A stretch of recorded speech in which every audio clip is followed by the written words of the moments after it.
Mesdames et messieurs, bonsoir. Merci d'avoir choisi RTI1 à la une de ce 20h. Le Premier ministre Robert Begré-Mambé communie avec les populations du Moronou. Il était aux côtés des fidèles de l'église Saint-Pierre du village d'Assaoufoué, une église entièrement rénovée pour le bonheur des filles et fils de la localité. C'est un don de l'inspecteur général d'État Théophile Awandoli. Le ministre des Eaux et Forêts, Laurent Tchagba, était face au sénateur Ayam Soukro. 3 projets de loi sur l'utilisation efficiente des ressources forestières et animales ont été adoptés. La Côte d'Ivoire prévoit désormais la chasse périodique après plus de 50 années d'interdiction de chasse dans le pays. Le thème des nouvelles technologies est au cœur du sommet Créer le futur qui se tient présentement en Californie aux États-Unis. La Côte d'Ivoire y participe. La délégation ivoirienne est conduite par le président du CESEC, Eugène Aka Awele. Les avancées notables en matière de technologie dans notre pays ont été rapportées. Enfin, au Soudan, les combats s'intensifient sur tous les fronts. Des bombardements et des combats ont éclaté au centre du pays. Un nouveau massacre a été commis par les forces de soutien rapide. Selon le comité de résistance de la ville d'Omdurman, les paramilitaires en guerre contre l'armée soudanaise depuis le 15 avril 2023 ont mené une série d'attaques faisant 40 morts et 50 blessés parmi les civils. Soyez les bienvenus sur RTI1. À maintes reprises, il avait essayé de tout abandonner. Malheureusement, le naturel revient toujours au galop. Le virage qu'il prendrait serait déterminant pour la suite de sa vie. Ces phrases sont extraites du roman « Drogue et rédemption » de l'écrivain ivoirien Paul Oulaye, juriste, promoteur d'écoles privées. Paul Oulaye pointe du doigt le phénomène de la drogue au sein de la jeunesse. Son roman campe donc la vie de Pablo, un jeune déscolarisé pris dans l'engrenage de la drogue. Mais parviendra-t-il à s'en défaire dans l'abysse des ténèbres? Comment s'en sort-il et avec quelles conséquences entre le vouloir et le faire? Est-ce toujours facile? Notre invité de la page culture de ce samedi, Paul Oulaye, tire la sonnette d'alarme. Bonsoir, Paul Oulaye. Bonsoir, madame. Alors, drogue et rédemption est un sujet qui vous tient particulièrement à cœur. Dites-nous pourquoi. Tout simplement parce que la drogue n'a pas été quelque chose que j'ai vu, que j'ai connu. Je veux dire que j'ai connu dans la télévision. J'ai été acteur dans un passé, je dirais, récent. J'ai été aussi acteur, même acteur passif. J'ai été parmi ces anonymes-là, quand on rencontre au carrefour, en train de cuver, ou alors dans un état d'ébriété. J'ai connu ce moment. Adulte aujourd'hui, je veux faire partager non seulement mon expérience, mais je veux tirer surtout la sonnette d'alarme aux générations présentes et puis aux générations futures. C'est cela. La drogue est dangereuse. Elle est dangereuse pour la santé. Vous allez nous en dire davantage tout à l'heure. On va se retrouver dans une trentaine de minutes dans la page culture. Vous restez pour le moment avec nous. On va se rendre ensemble dans la région du Moronou où le Premier ministre Robert Begré-Mambé a communié ce samedi même avec les populations. Et l'ambiance, vous allez le voir, était bon enfant à l'église Saint-Pierre du village d'Assaoufoué. Le lieu de culte pour les fidèles chrétiens a été rénové et c'est un don d'un fils du village, l'inspecteur général d'État Théophile Awandoli. Alexis Ouedraogo pour le reportage. On le surnomme le Jérusalem du Moronou. Le village d'Assaoufoué est la porte d'entrée de l'évangile dans la région. Sa première paroisse, construite en 1970, a été entièrement rénovée par l'inspecteur général d'État Théophile Awandoli, fils de la région. Ce samedi, en présence du Premier ministre Robert Begré-Mambé et de plusieurs personnalités religieuses, politiques, administratives et coutumières, l'ouvrage a été béni au grand bonheur des populations. Celui qui bâtit une maison pour toi pour pouvoir prier, te recueillir dans le Seigneur pour demander tes prières, c'est une bénédiction. J'espère que cette flamme va toujours être dans notre cœur, ravivée pour qu'il y ait plus, l'évangélisation soit poussée et que les enfants puissent adonner véritablement au Christ pour leur salut. Nous sommes vraiment fiers d'avoir cet édifice. Et donc c'est un lieu de pèlerinage pour tous ceux qui sont de passage ici. Nous demandons à tout le monde de visiter notre édifice qui fait donc la fierté du village et de la région. Dans son homélie, Monseigneur Boniface Ziri, évêque d'Abangourou, invite à prendre garde au cœur, source de vie mais facilement corrompue par la poursuite de la réussite à tout prix. Il a surtout appelé à l'unité des fils et filles du pays. Le bon sens populaire dit « l'union fait la force ». La désunion est un ferment maléfique qui détruit. N'est-ce pas un des signes de Satan que la division, la mésentente? En grec, diabolos veut dire le diviseur.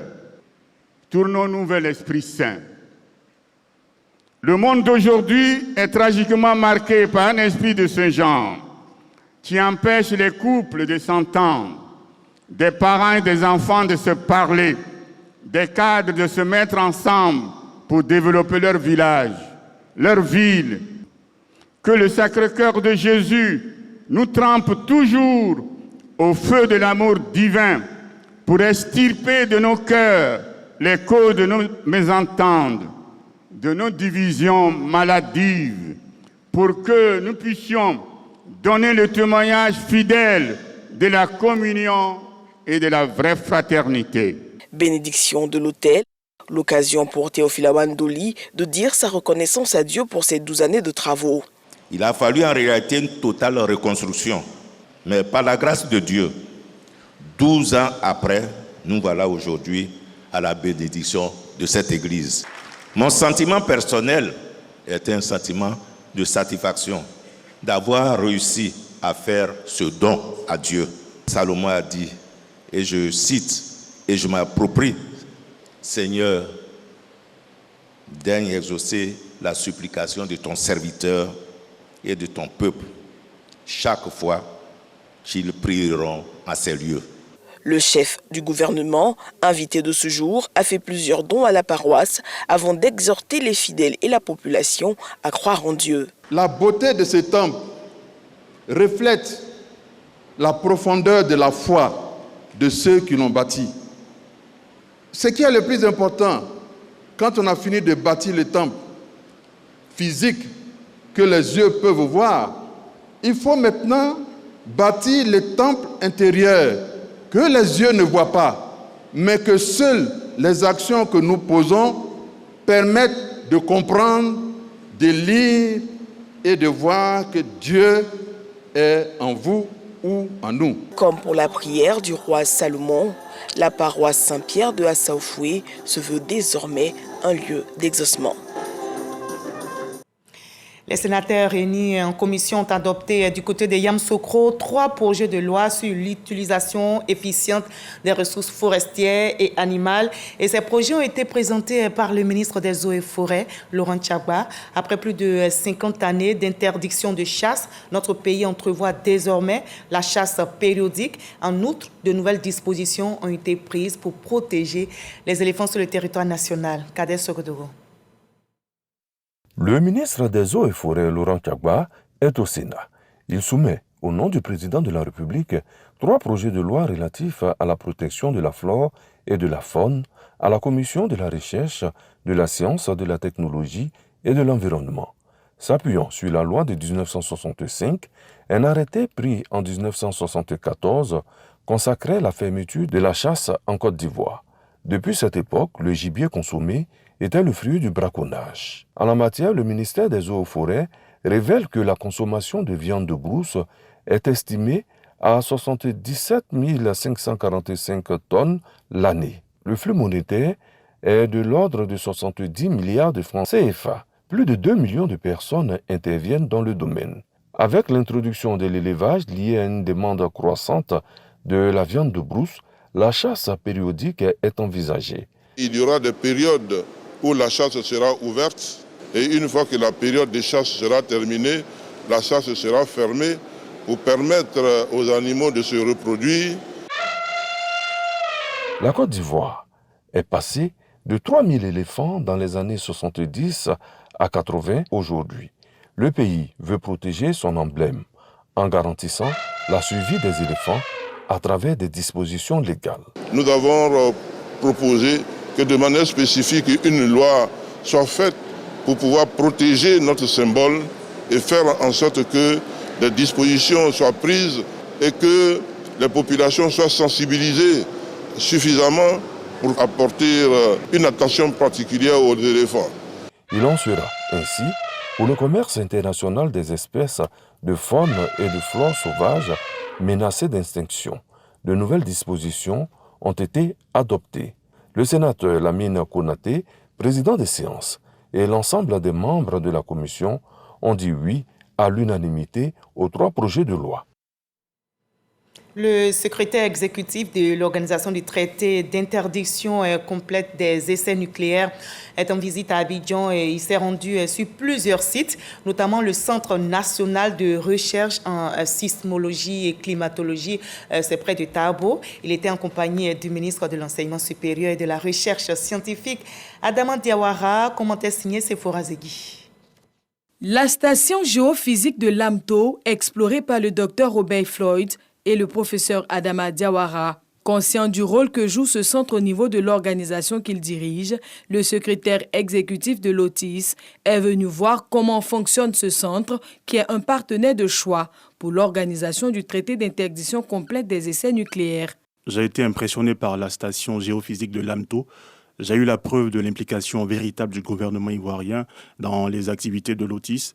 Au-delà de la régularité et de la qualité des données reçues à l'OTIS, nos relations avec la Côte d'Ivoire vont continuer car nous attendons beaucoup de ce pays. À l'origine, la station géophysique de Lamto a été créée pour le suivi des mouvements du sol, la sismologie.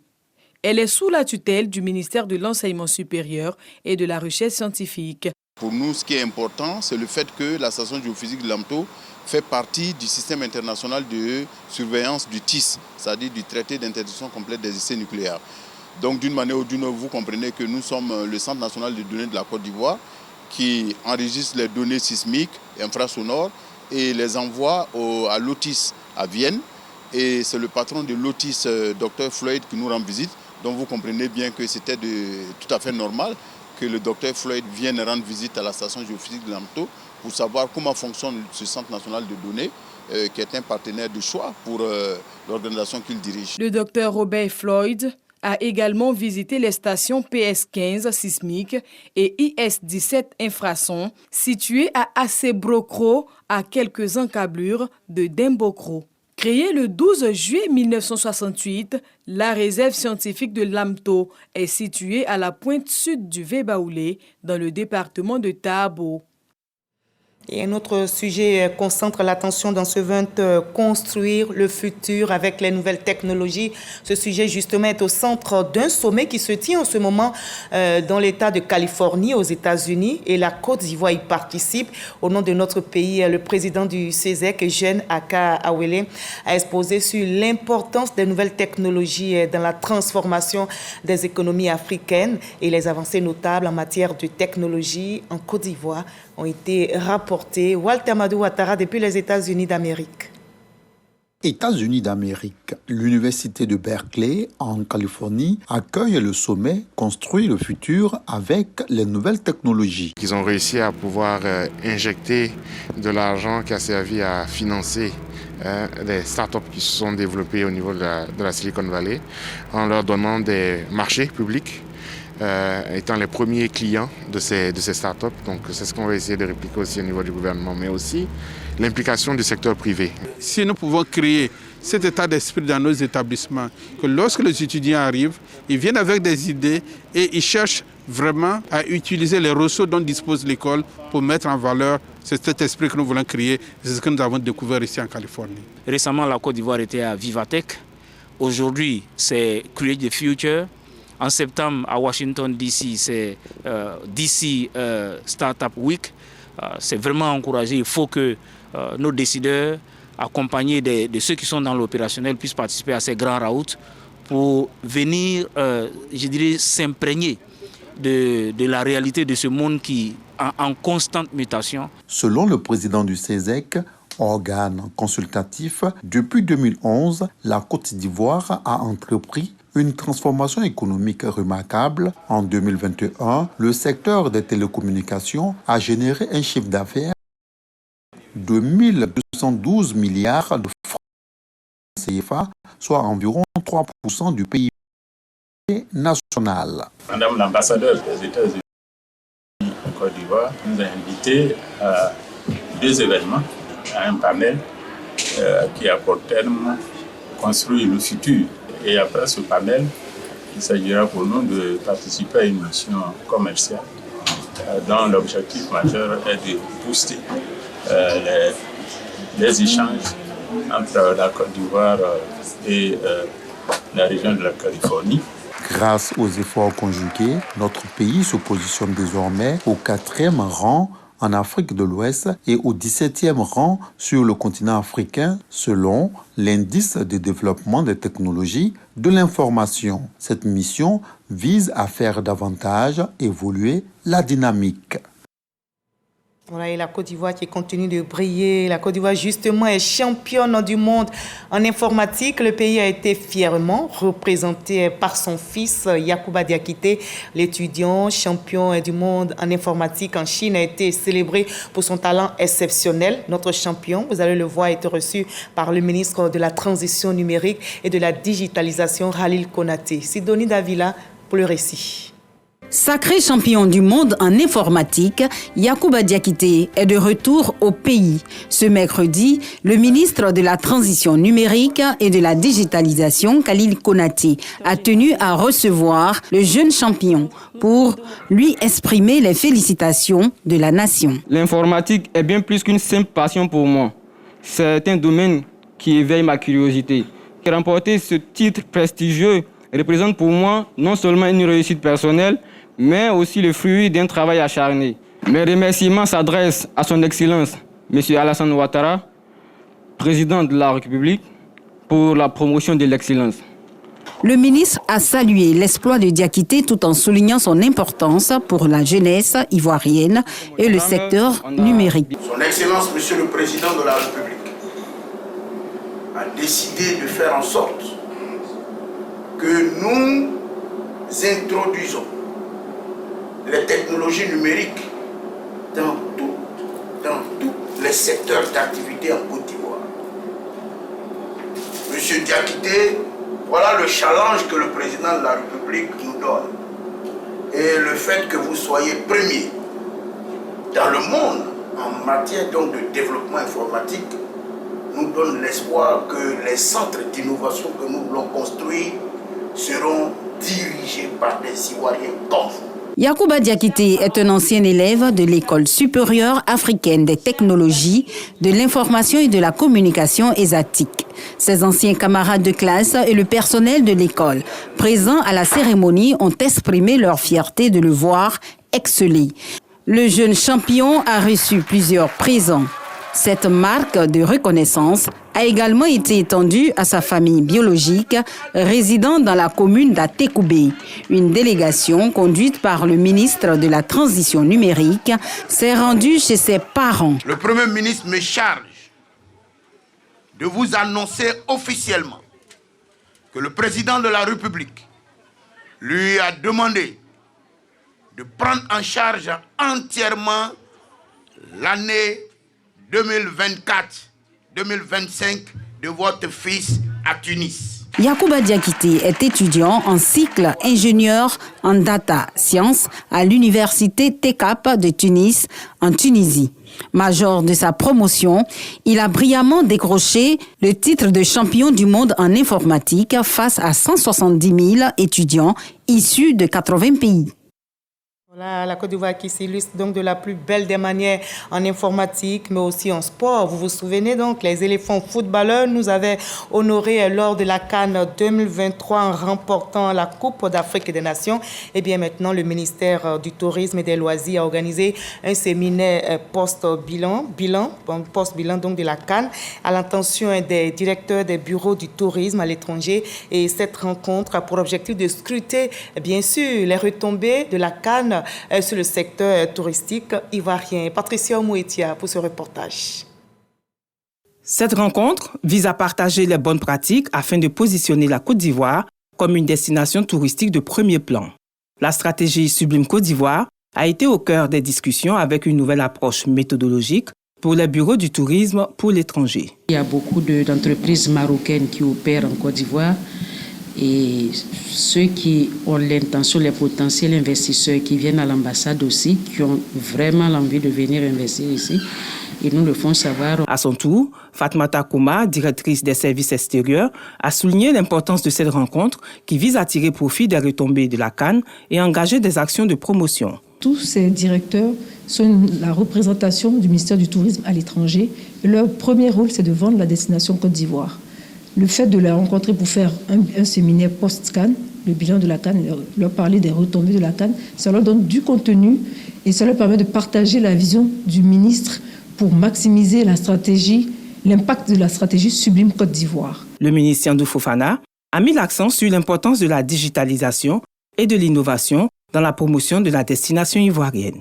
Que vous ayez des objectifs que vous devrez réaliser, objectifs chiffrés, du point de vue de l'effort qui est fait au titre du chapitre des investissements, l'effort qui est fait dans un deuxième temps au titre de la promotion de la destination, en termes de part de marché touristique des pays africains dans votre zone de compétence. Si on prend tous les pays africains, quelle est notre part de marché qu'on tire sur cette zone-là? Les participants ont convenu de l'importance de rester innovants et de continuer à promouvoir efficacement la Côte d'Ivoire comme une destination touristique incontournable en Afrique.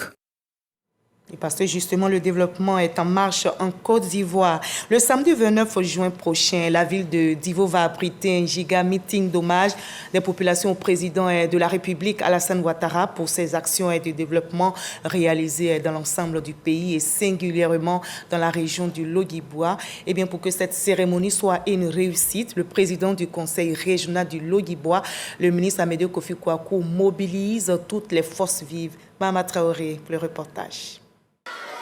Place à la mobilisation sur le terrain. L'enjeu, battre le record de personnes jamais mobilisées pour une cérémonie d'hommage au président de la République.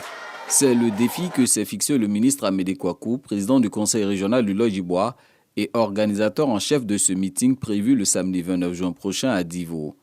On sait tout ce que le président Alassane Ouattara a fait pour le Logibwa, mais on sait ce que le président Alassane Ouattara a fait pour Divo. Il y a des quartiers où il n'y avait pas de courant, aujourd'hui il y a le courant. Le problème d'eau, vous voyez que même on a fait beaucoup d'usines, soit en train de faire les tuyaux. Comme c'est lui qui a fait, il faut qu'on lui dise merci. On a qu'à lui dire merci. Les jeunes, les femmes, les guides religieux et les chefs de communauté, en un mot, les forces vives de la région du Logibwa prennent l'engagement de répondre massivement à l'appel du ministre Amédée Kouakou.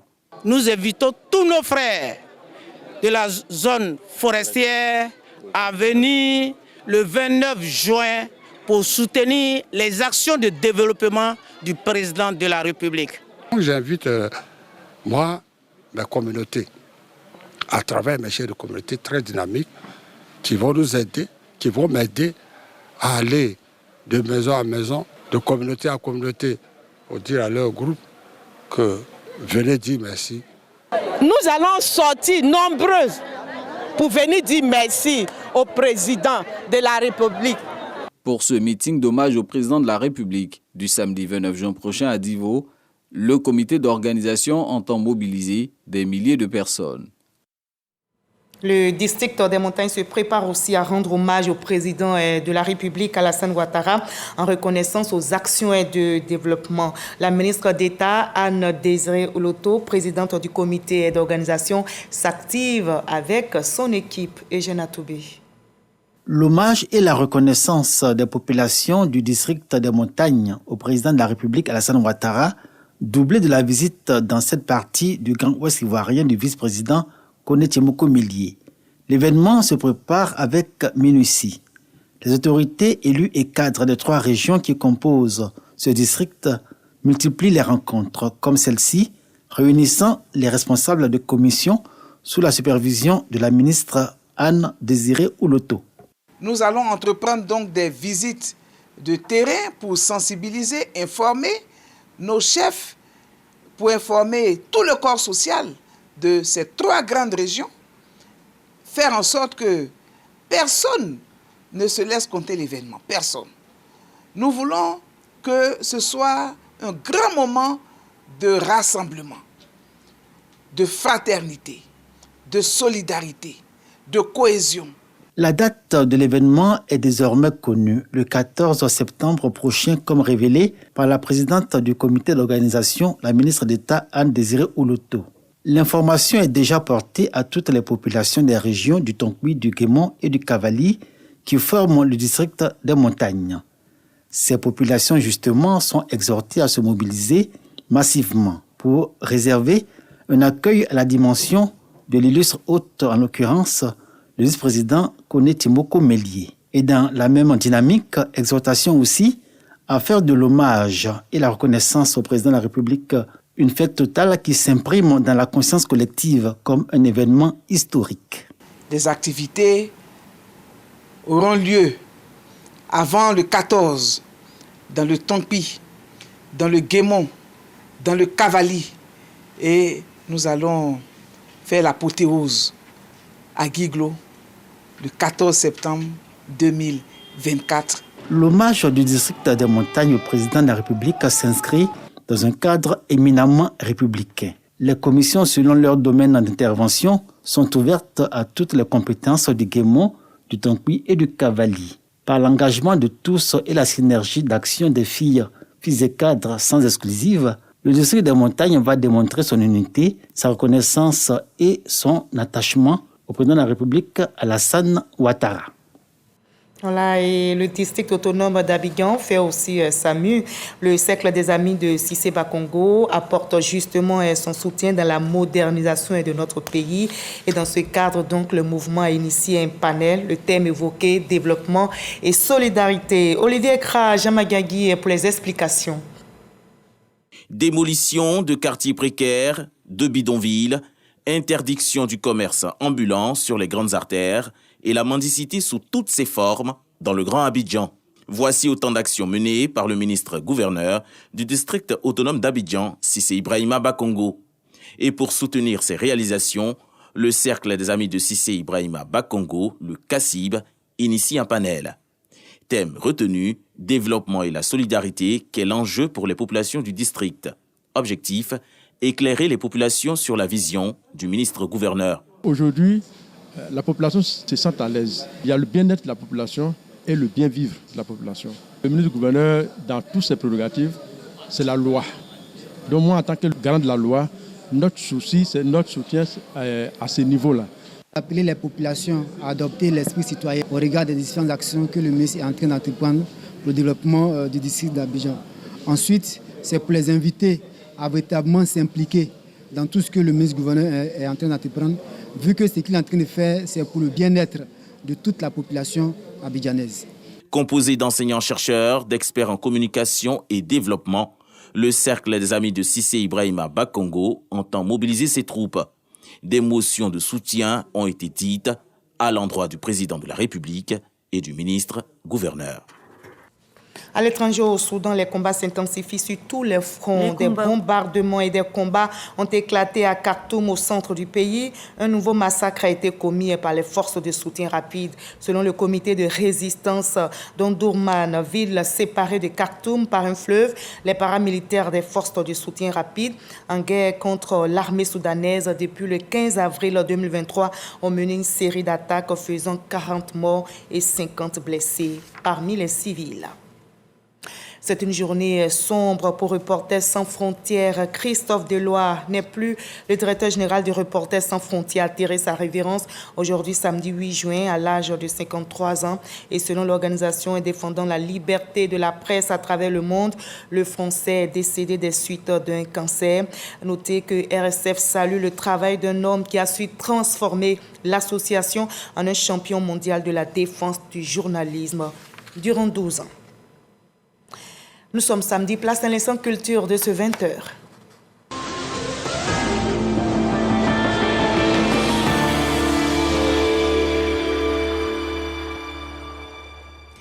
La chanteuse mandingue Aïcha Traoré donne rendez-vous à ses mélomanes le samedi 22 juin prochain pour un concert live au Palais de la Culture de Trècheville. Et ce concert est co-parrainé par la ministre de l'Éducation nationale et de l'Alphabétisation, Maria Toukoné, par la ministre de la Culture et de la Francophonie, Françoise Remac, le reportage de Malika Koulibaly.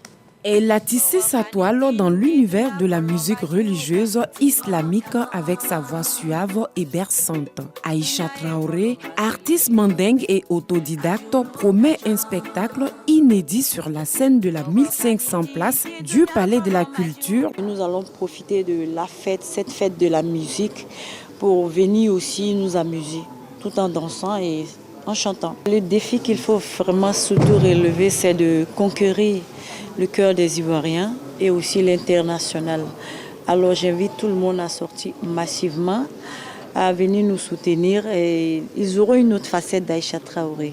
Ça promet vraiment grave, alors venez, on va faire les shows ensemble. Aïcha Traoré, ses 3 albums à collection éclectique bien appréciés. Un talent à propulser selon le promoteur. C'est une artiste qui a beaucoup de talent. Ce qui est important avec ce concert, c'est qu'il va servir de tremplin pour aller à un autre niveau. Le concert est très prescripteur. Et ce concert va accélérer le développement de sa carrière et c'est tout ce que nous lui souhaitons. Prévu à 16h GMT heure locale, les mélomanes auront droit à une prestation de 110 minutes non-stop. La commune du Plateau a récemment abrité la cérémonie de vernissage des œuvres de l'artiste peintre ivoirien Yeonzi, intitulée Pandore. Cette exposition a été réalisée sur des thématiques de transmission de valeurs à la jeunesse. Et on reste dans la commune du Plateau où s'est tenue la dédicace de l'œuvre littéraire de la journaliste présentatrice à la télévision nationale guinéenne Kadiatou Kaba, intitulée « Rêve brisé ». Cette production est livresque, sensibilise contre les violences basées sur le genre et rend hommage à toutes ces femmes victimes de violences. Je vous convie maintenant à la cérémonie de vernissage d'une 50aine d'œuvres de l'artiste peintre Rachel Marcil, intitulée « Le goût de la mangue ». Cette exposition que vous allez voir prend des valeurs comme le vivre ensemble, l'amour, et au nom des convives de ce vernissage, Françoise Remac, la ministre de la Culture et de la Francophonie. Sèche pas comme Didi, Khalil Diomandi. Le partage, la sororité et la sécurité sont les maîtres mots de cette deuxième exposition d'œuvres d'art de Rachel, artiste peintre d'origine sénégalaise et de nationalité française. Une 50aine d'œuvres exposées autour de la thématique de la nature, d'où la forte dominance de la couleur verte de l'intitulé de l'exposition, Le goût de la mangue. Pourquoi le goût de la mangue? C'est un titre qui m'est venu après une exposition en groupe show qui a été réalisée à Londres l'année dernière. En fait, on était plusieurs des artistes à représenter la mangue, donc des artistes afrodescendantes, et j'ai trouvé ça intéressant de voir comment ce fruit il pouvait venir un peu fédérer et créer une histoire un peu commune. Donc là, pour ma résidence, j'ai été à Bassam pendant 2 mois. Et il y avait cette allée des manguiers centenaires qui m'a aussi beaucoup inspirée pour ce titre-là. Cette exposition rehaussée par la présence de Françoise Remac, ministre de la Culture, réunit des professionnels et amateurs d'art, tous en admiration. Elles sont très belles, on est dans un bel environnement, il y a une conformité dans ce qu'on voit et ça nous permet de se plonger dans l'écosystème que l'artiste a voulu créer. C'est très joli, je vois le travail de couleur qu'elle a fait, le travail des formes, comment elle a mis en avant la mangue. C'est vraiment un très très beau travail. Je les trouve très intéressants, ce qu'elles disent sur la féminité et sur la sororité aussi. C'est plutôt original de choisir un fruit, notamment une mangue, pour une telle exposition et pour un tel message. Mais en même temps, on sait ce que la mangue représente aussi pour les Africains de manière générale. Donc c'était très astucieux. Outre son amour pour la peinture, Rachel est aussi une passionnée de design textile, qui est sa formation d'origine. Et on en arrive à l'entretien avec notre invité de la page culture. Ce soir, on évoque un sujet capital, la drogue au sein de la jeunesse. Et notre invité est Paul Olaï, juriste et promoteur d'écoles privées. Il vient de publier son 3e roman intitulé « Drogue et rédemption ». Je vous retrouve avec plaisir, Monsieur Olaï. Alors dites-nous, l'histoire de Pablo que vous campez dans ce roman. Pablo, jeune déscolarisé et drogué, est-ce une histoire vécue ou imaginée? Les deux. Les deux, parce que Pablo aussi, vous voyez visiblement que Pablo et Paul, c'est le même nom, Pablo en espagnol et Paul en français. Pablo, c'est mon petit nom. Autrefois, Comme je l'ai dit à l'entrée de l'émission, j'ai dit que j'ai eu une petite expérience dans le domaine de la drogue, dans le domaine des amphétamines. J'ai eu une enfance qui a été rythmée avec cela.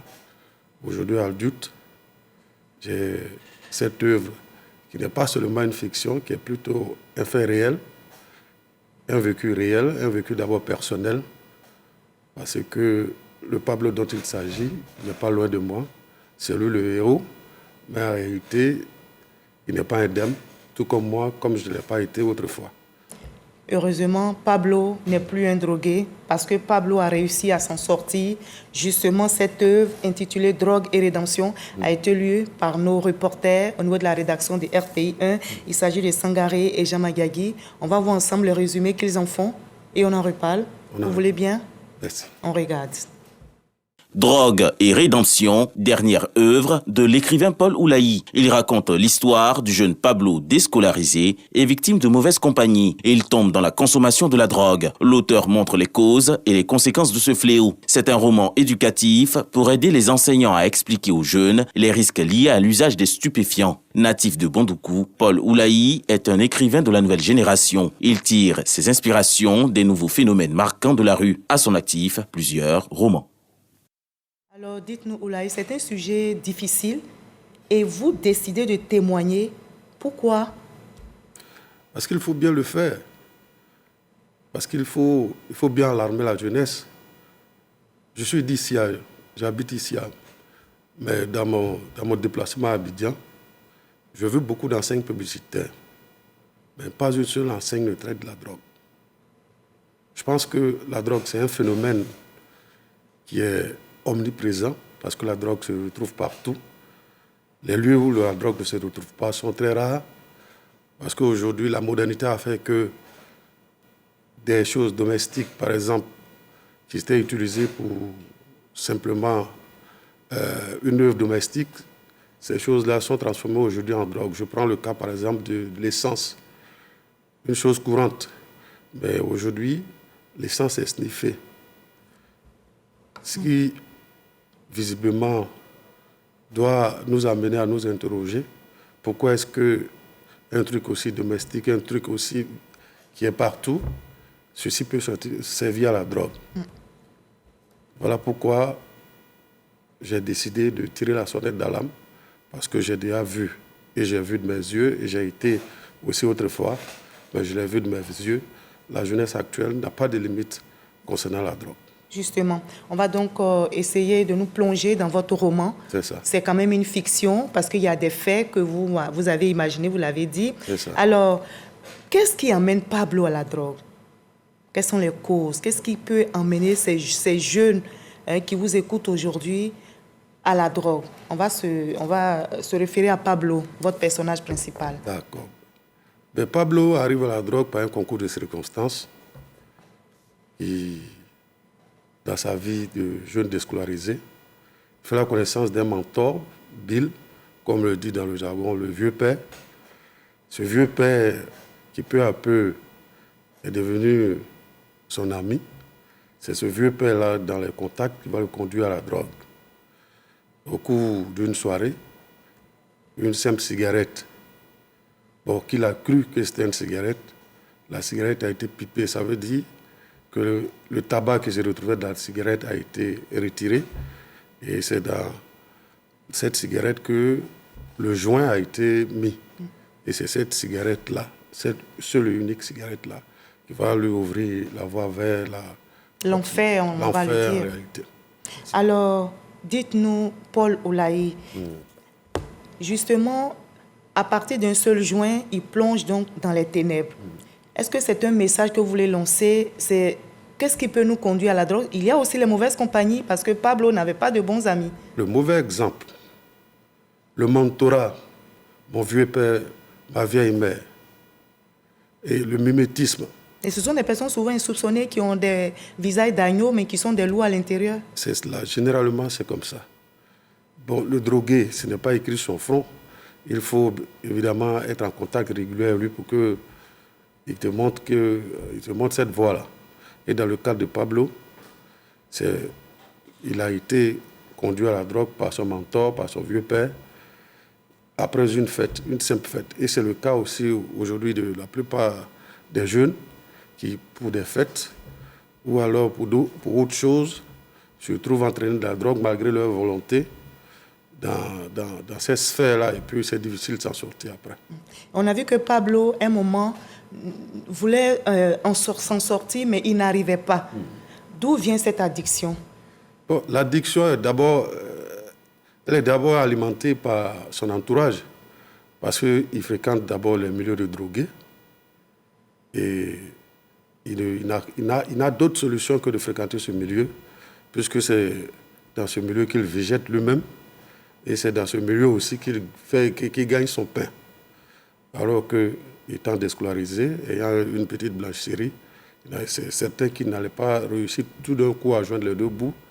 Donc avec ses amis avec lesquels il part à la recherche de son pain, ses amis aussi le conduisent finalement à aller dans ce côté. Dans cette spirale. Alors, quelles sont les conséquences? Parce que Pablo a été emprisonné, mais il y a eu aussi d'autres impacts dans sa vie. Quelles sont les conséquences? Pourquoi la drogue est-elle dangereuse? Bon, ce n'est pas que sur le plan sanitaire. Cela n'est plus à prouver. On sait que la drogue donne des cancers de foie, cancer de poumon, de la gorge et autres. Mais ce n'est pas cela seulement. Mais psychologiquement, les dégâts que cause la drogue.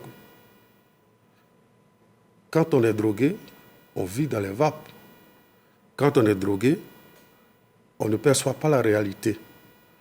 On se fait une réalité soi-même. On vit dans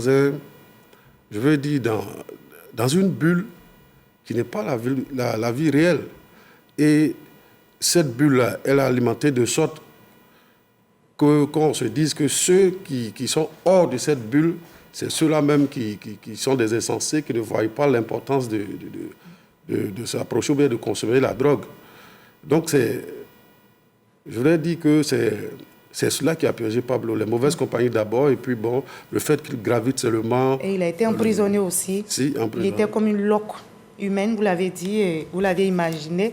Je vais dire imagé par cette caricature-là. Oui. On voit, tu vois, c'est un squelette. C'est un squelette. Mais qui a un joint dans la bouche. Il y a un joint de la bouche. Les juristes diront que c'est sans équivoque. Le livre même fait un délit de faciès. Et quand tu le vois, il est explicite. Tu touches à la drogue, c'est comme toucher à ta propre vie. Parce qu'on ne s'en sort pas indemne. Mais d'où est parti le déclic? Parce que Pablo réussit quand même à s'en sortir, d'où le thème rédemption. D'où est parti le déclic? Comment il s'en sort? Dans l'œuvre, je dirais malheureusement pour lui, mais heureusement aussi, dans une certaine manière pour lui, il perd son vieux père. Son vieux père, Bill, tombe malade, il fait une cirrhose. Le fameux mentor. Le mentor, le vieux père. Il fait une cirrhose de foie et pendant qu'il agonisait, il fait appeler Pablo, qui était en temps devenu un junkie, qui ne pouvait plus se passer de la drogue. Et il lui dit, mon petit, je t'ai conduit dans ce milieu, je souhaite que tu en sortes parce que je suis agonisant. C'est une des seules choses de bonnes que je souhaite faire de ma vie. Écoute-moi, je sais que je vais y aller, mais ne reste pas dedans, il faut t'en sortir. Aujourd'hui, on parle de drogue comme Kadhafi, c'est un mot qui est très, très, très prisé, je vais dire utilisé, malheureusement au sein de la jeunesse. Kadhafi, c'est la drogue. Regardez les droits dans les yeux. Vous dites, vous avez été un acteur, vous avez vécu l'enfer. Regardez-les et dites-leur pourquoi ils doivent arrêter. Il y en a qui sont malheureusement aujourd'hui très attachés. Difficile pour eux de se défaire. Qu'est-ce que vous avez à leur dire? La drogue est un chemin sans issue. C'est clair. Nul ne peut essayer la drogue et s'en sortir vivant. La première taffe d'un joint est aussi la première balle qu'on se tire soi-même. Il faut arrêter la drogue par tous les moyens. Parce qu'ils ont la possibilité, comme notre héros Pablo, il a tiré sa force de son tréfonds, de sa volonté, d'une volonté à toute épreuve. Il a essayé de plusieurs manières possibles, réessayer, essayer et réessayer, jusqu'à ce qu'il prenne la décision, une bonne fois pour toutes, d'arrêter la drogue. La solution n'est pas ailleurs. la solution en soi. Si Pablo l'a fait, si quelqu'un d'autre l'a fait hier, tout jeune, n'importe quel jeune, parce que la drogue n'a pas de milieu, que ce soit dans les quartiers défavorisés ou les meilleurs quartiers, le drogué est partout. Le drogué est partout et la drogue est partout. Comme je le disais, la drogue aujourd'hui, ce sont des produits détournés de leur usage premier. Le tramadol, qu'on appelle aujourd'hui le Kadhafi, a été détourné de son usage premier. Ça sera fait, ça continuera ainsi. Mais toi, le jeune, garde-toi de la drogue. Parce que la drogue te perdra à coup sûr. Et Pablo, Paul Oulaye, j'ai envie de dire, aujourd'hui gagne bien sa vie, loin de la drogue depuis 1997. Depuis 1997. Vous avez dit non et vous avez tourné le dos définitivement. Définitivement. Merci beaucoup, Paul Oulaye. Merci pour cette sensibilisation. La drogue tue notre santé, tue notre vie, mais conduit aussi à la prison. C'est ça. Alors disons tous non à la drogue. Non à la drogue. Merci d'être passé. Merci, madame. Oui, c'est possible. On peut se défaire de ces démons et vaincre l'addiction mortelle, coûte que coûte. La drogue tue. Elle nous sépare de ceux qu'on aime et qui nous aiment. À l'instar donc de Pablo, Paul Oulaye, ou qui dire encore, engageons-nous tous dans cette lutte. Commençons par lire Drogue et rédemption pour stopper ce fléau. À demain 20h.